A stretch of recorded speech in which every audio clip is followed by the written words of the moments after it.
మీరు ఇంజనీరింగ్ చేశారా? జాబ్స్ కోసం సెర్చ్ చేస్తున్నారా? 3600 మందికి పైగా స్టూడెంట్స్ కి జాబ్స్ వచ్చేలా చేసిన code Gyan 100 days software course లో జాయిన్ అవ్వండి. మీ కెరియర్ ని బిల్డ్ చేసుకోండి. నమస్కారం ప్రియా చౌదరి గారు. నమస్తే నాన్న. పుట్టినప్పటి నుంచి పెళ్లి చేసేంత వరకు, పురుడు పోసుకొని పిల్లల్ని కనేంత వరకు పుట్టింట్లో వాళ్ళ ఖచ్చితంగా సపోర్టు ఆడపిల్లలకు ఉంటుంది. ఆడపిల్లలకు ఉంటుంది. అయితే కొంతమంది ఇప్పుడున్న యంగర్ జనరేషన్ ఎలా అనంటే, ఎప్పుడైతే టీనేజ్ దాటి ఎడ్యుకేషన్ అయిపోయిన తర్వాత బయటకు వచ్చేస్తూ ఉన్నారో, ఏది చెప్పినా ఎలా చెప్పినా మాట దాటేస్తూ ముందుకు వెళ్ళిపోతూ ఉన్నారు. అంటే పేరెంట్స్ మాట దాటేస్తూ ఎలా అండి, పెంపకంలో చిన్నప్పటి నుంచి పెద్ద అయ్యేంత వరకు పురుడు పోసుకొని మళ్ళీ అత్తారింటికి వెళ్ళేంత వరకు అంత కేర్ఫుల్గా చూసుకుంటారు కదా. ఇంత ప్రాసెస్ వాళ్ళకి ఎలా అర్థమవుతుందో లేదో తెలియదు, కానీ కొంతమంది పేరెంట్స్ చెప్తూ ఉంటారు, మేము చెప్పుకోలేకపోతున్నాం అండి మా పిల్లలు ఇలా ఉన్నారు అని. ఎందుకంటే పరువు పోతుందేమో అనే ఉద్దేశంతో అడగట్లేదని. నాకు ఇన్స్టాగ్రామ్లో పెట్టినటువంటి మెసేజ్ చాలా ఉన్నాయి ఇట్లాంటి, మాట వినట్లేదు అని. పిల్లలకి పేరెంట్స్ చెప్పాల్సినటువంటి అవసరం ఎటువంటి విషయాలు ఉన్నాయంటారు? అండ్ పిల్లలు కూడా తెలుసుకోవాల్సినటువంటి విషయాలు ఏమున్నాయి? బయటకు వచ్చిన తర్వాత వాతావరణం ఒకలా ఉంటుంది. పల్లెటూరు నుంచి స్టార్ట్ అవుతారు, సిటీకి వచ్చిన తర్వాత సిటీలో ఉన్న వాళ్ళు బాగానే ఉంటారు, కానీ పల్లెటూరు నుంచి వచ్చినటువంటి వాళ్ళే డ్రెస్ సెన్స్ దగ్గర నుంచి హెయిర్ స్టైల్ దగ్గర నుంచి అన్నీ మారిపోతూ ఉంటాయి. మారిపోతుంది. ఎలా? ఏం లేదు నాగరాజ్, పులిని చూసి నక్క వాతలు పెట్టుకుంది అన్నట్టుగా ఇవాళ మనము పాశ్చాత్య పోకడలు అంటే ఫారిన్ కల్చర్ని అడాప్ట్ చేసేసుకుని కల్చర్ని నేను చెప్తున్నాను. అక్కడ నైతిక విలువలు అనేటటువంటివి లేవు, ఎక్కడా కూడా లేవు. అక్కడ లేవు, ఇక్కడ లేవు. ఈరోజు మనం భూతద్దం పెట్టెతకాలి. ఇవాళ ఆడపిల్లల్ని ముఖ్యంగా ఎందుకు తీసుకున్నాము అనంటే, ఇంటికి దీపం ఇల్లాలు అంటే ఇది పాత సామెత, మొతక సామెత. కానీ నేను చెప్తున్నాను, ఆడపిల్ల ఎంత ఒందిగ్గా, ఎంత పొందిగ్గా, ఎంత ధైర్యంగా, ఆత్మవిశ్వాసంతో మన సంస్కృతిని కాపాడితే రేపొద్దున తను కాపాడబడుతుంది. ఇది మెయిన్ ఆడపిల్లలు గుర్తుపెట్టుకోవాల్సినటువంటి అంశము. అలాగే తల్లిదండ్రులు కూడా ఆడపిల్లల విషయంలో ఇది గుర్తించాల్సినటువంటి అవసరం కూడా చాలా ఉంది. ముందు ఇక్కడ ఏమవుతుందంటే నాగరాజు గారు, ఇప్పుడు ఈ జనరేషన్కి గత ఒక 15-20 ఏళ్ళ నుంచి తీసుకుందాం మనం. అక్కడి నుంచి ఉన్న జనరేషన్కి ఈ దరిద్రం పట్టుకుంది. అక్కడి నుంచి ఫ్యామిలీస్ మైగ్రేట్ అవ్వడం మొదలుపెట్టినాయి. ఉద్యోగరీత్యా అనుకోండి, సంపాదన పరంగా అనుకోండి, చదువుల పరంగా అనుకోండి. ఈ ఆడపిల్లలకి విపరీతంగా చదువుకోనేటటువంటి స్వేచ్ఛ, అద్భుతమైనటువంటి స్వేచ్ఛను అందిపుచ్చుకున్న దగ్గర నుంచి అది మిస్యూజ్ అవుతుందనే అంటాను నేను. యూజ్ అయ్యేది చాలా కొద్ది శాతం మాత్రమే ఉంది. మిస్యూజ్ ఎలా అవుతుంది అనంటే, 30 ఏళ్ళు వచ్చినా 40 ఏళ్ళు వచ్చినా పెళ్లి గురించి ఆలోచించకపోవటము, కెరీర్ మీద దృష్టి పెట్టడము, కెరీర్ని సాధించిన తర్వాత అప్పటికి 32 ఏళ్ళు 33 ఏళ్ల తర్వాత పిల్లల్ని కనడానికే వీళ్ళకి నానా ప్రయత్నాలు చేయాల్సి వస్తుంది. ఎందుకంటే ఆ ప్రత్యుత్పత్తికి సంబంధించినటువంటి సిస్టమ్ ఏదైతే ఆడపిల్లల్లో ఉంటుందో 25 ఇయర్స్ లోపే జరగాలి. గుర్తుపెట్టుకోండి, 25 సంవత్సరాల లోపు. 25 దాటింది అనంటే మాత్రం మీరు కావాలంటే గైనకాలజిస్ట్ని కనుక్కోండి, 50-50 నార్మల్ డెలివరీస్. 25 నుంచి 30 దాటింది అనంటే అబ్సల్యూట్గా ఆపరేషన్కి వెళ్ళాల్సిందే. నార్మల్ డెలివరీ అనేది చాలా తక్కువ, 1% ఆర్ 0.5% ఉంటుంది మీకు. అంటే మన శరీరం కూడా నువ్వు ప్రకృతికి విరుద్ధంగా వెళ్తే సహకరించదు. ప్రకృతి నియమం ప్రకారం నువ్వు వెళ్తేనే నీ శరీరం సహకరిస్తుంది. ఇక్కడ ఏమవుతుంది, ఓవర్ మెచ్యూరిటీ ఎక్కడ అంటే, ఇవాళ మీరు స్కూల్స్కి వెళ్ళి చూడండి, 2nd క్లాస్ నుంచే క్రష్ అనేది మొదలవుతుంది.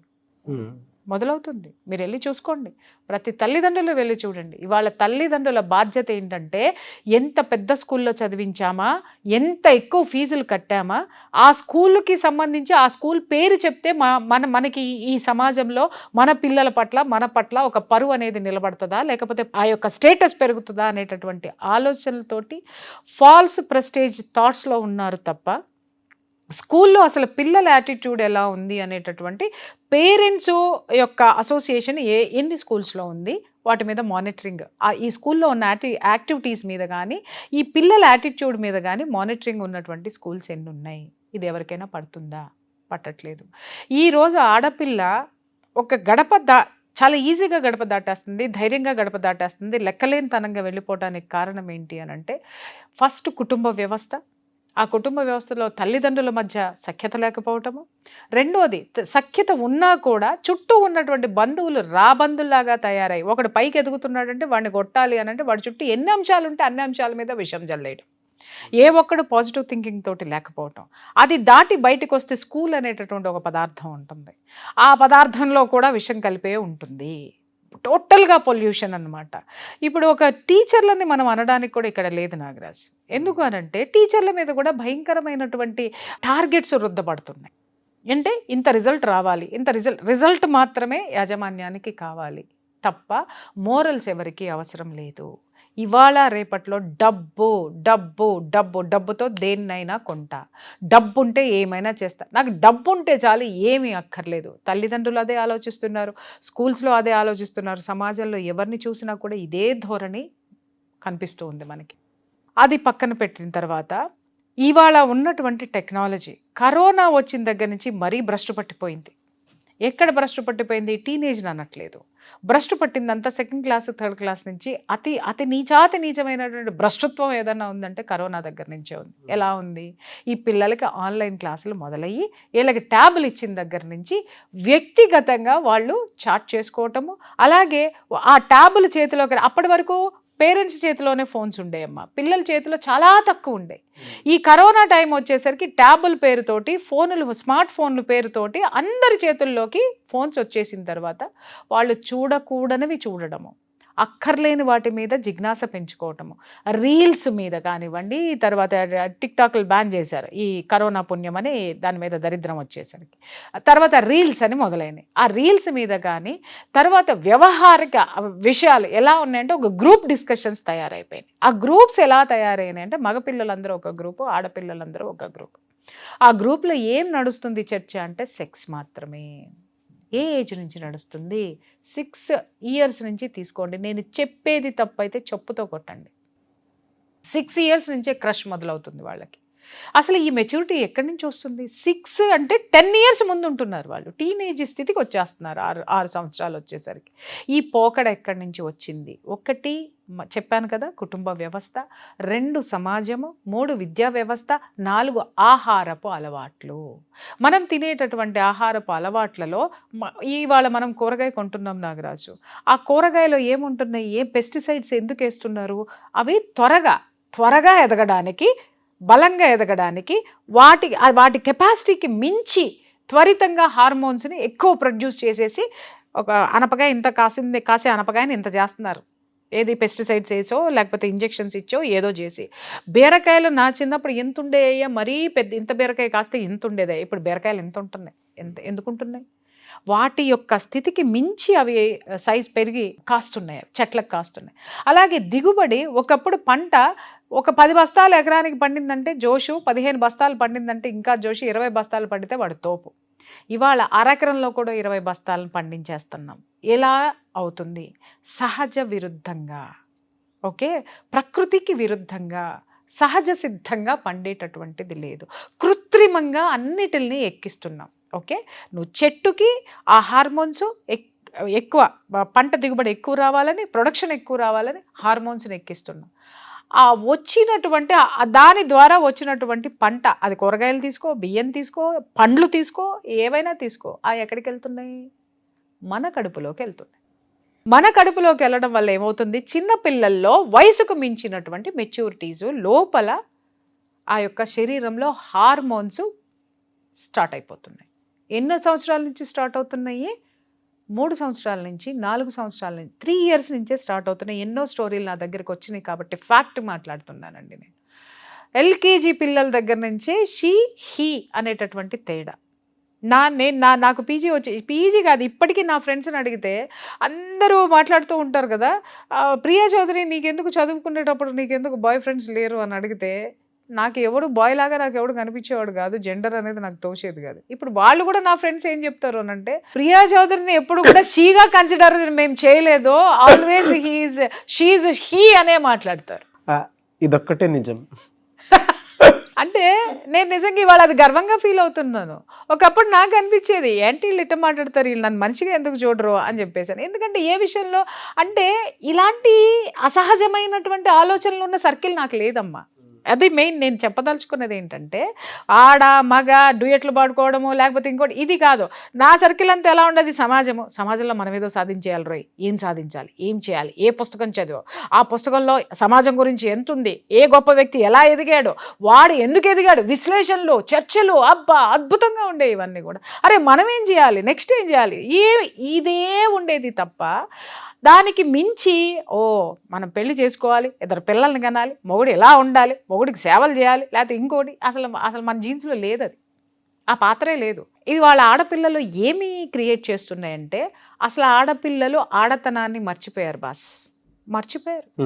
లేదు, వాళ్ళు వేసుకున్న బట్టల్లో చూడండి, వాళ్ళల్లో చూడండి, అంటే ఎలా ఉంది అని అంటే మగాడికి మేమేం తక్కువ, మగాడితో మేము సమానము అనేటటువంటి విషయం నాకు ఎక్కువగా ఆడపిల్లల్లో ఎక్కడ కనిపిస్తుందంటే వేసుకునే బట్టల్లో కనిపిస్తుంది, తర్వాత ఎదిరించడంలో, సమాజాన్ని ఎదిరించడంలో కనిపిస్తుంది, అలాగే వాళ్ళని వాళ్ళు మలుచుకునేటటువంటి విషయంలో ఎలా మలుచుకోవాలో అర్థం కాక పక్కవాడిని చూసి కాపీ కొట్టడంలో కనిపిస్తుంది.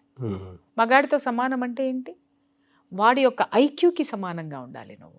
వాడు ఏ దేశ ప్రధాని మగాడే అవ్వాలా, ఆడదవ్వకూడదా అని ఇందిరాగాంధీ ప్రధానమంత్రి అయింది. నువ్వు ట్రై చేయి. కిరణ్ బేడీ లాంటి ఒక పోలీస్ ఆఫీసర్ ఎక్కడికో ఉవ్వెత్తున లెగిసింది, నువ్వు ట్రై చేసావా, అది లేదు.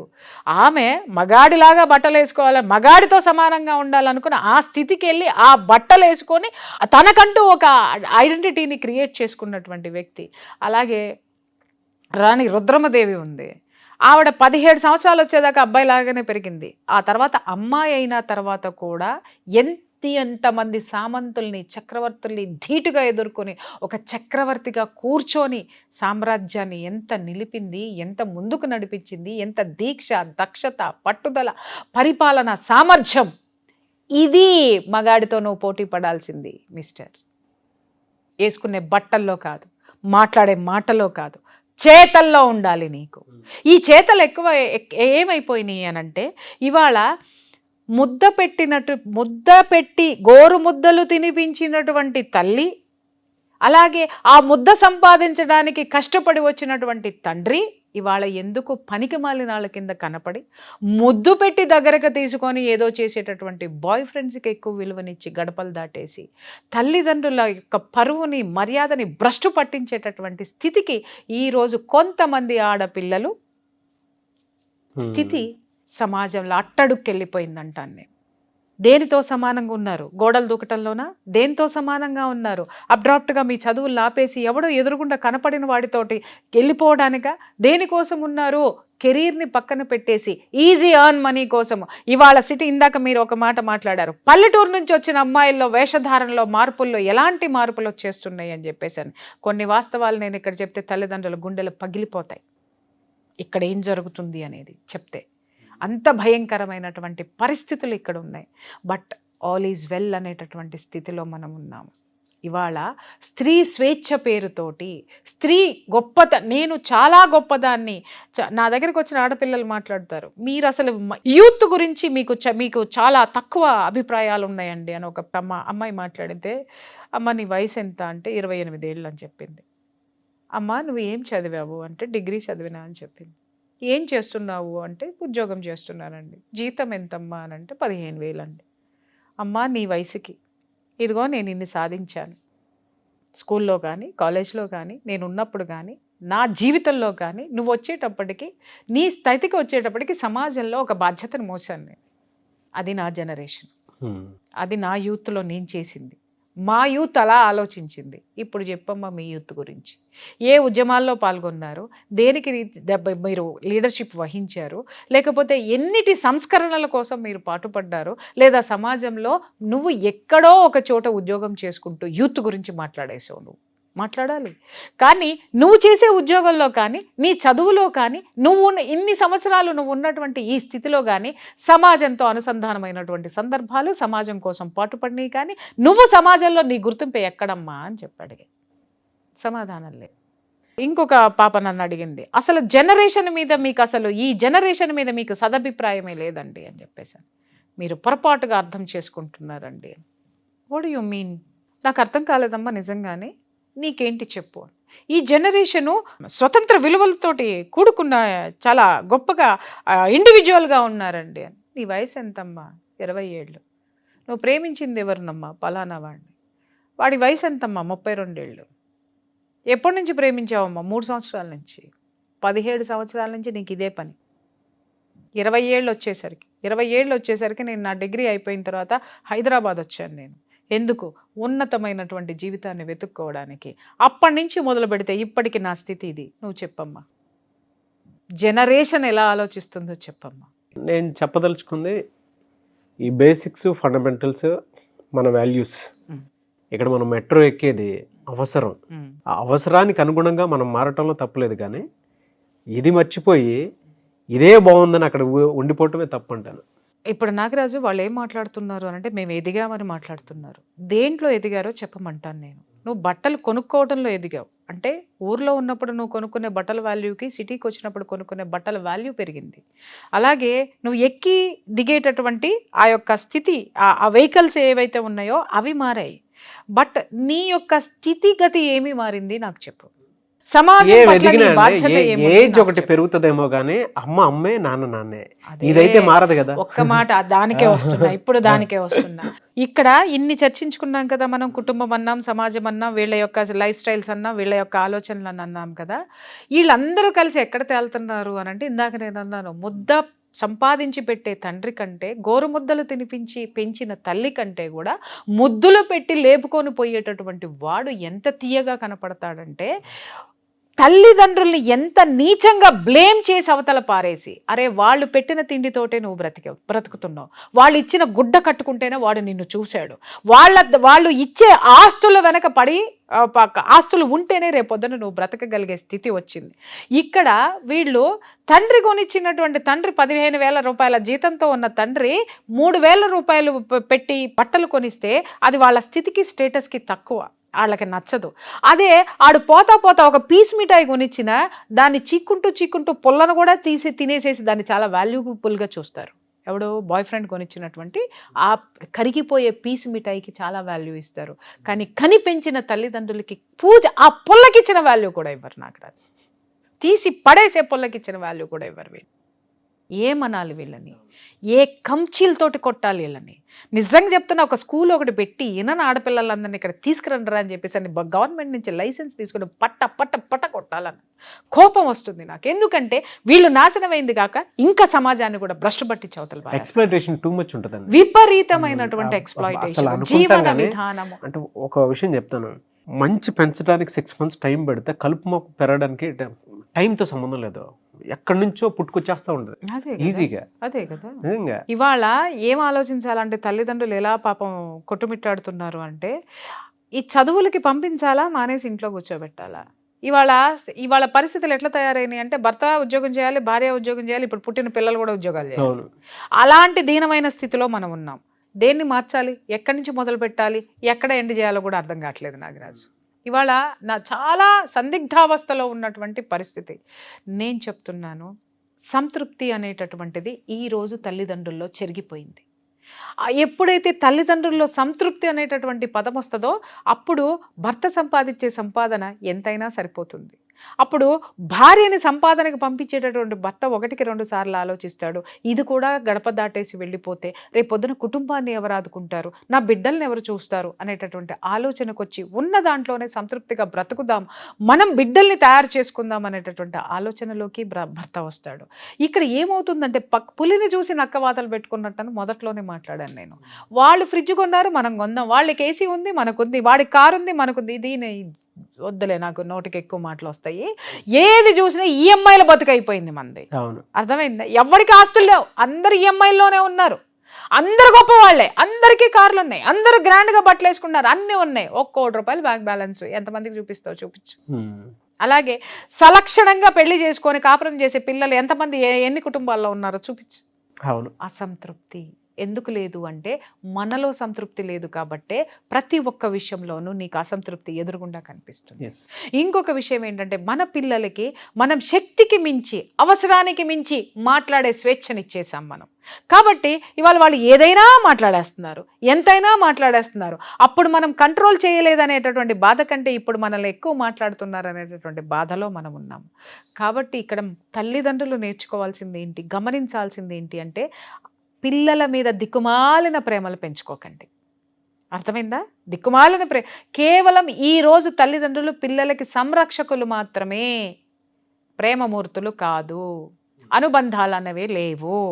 కాబట్టి ముందు మీ జాగ్రత్తలు మీరు తీసుకోండి, మీ ఆరోగ్యం చూసుకోండి, మీకు కూడా ఒక 4 డబ్బులు మీకోసం వెనకేసుకోండి, మీ పిల్లల చదువులకి బట్టలకి ఏం కావాలో చూడండి, మిగిలితే వాళ్ళకి ఏదన్నా అవసరమైతే ఇవ్వండి తప్ప వాళ్ళ మీద ప్రేమలు ప్రాణాలు పెంచినటువంటి తల్లిదండ్రులు, పెరిగినటువంటి పిల్లలు చేసినటువంటి ఆ యొక్క పనులు జీర్ణించుకోలేక, సమాజంలో తలెత్తుకోలేక, వాళ్ళని ఎలా దారిలో తెచ్చుకోవాలో తెలియక ఈరోజు ఖాళీ చేతులు ఎత్తేసి నిలబడ్డారు నాగరాజు.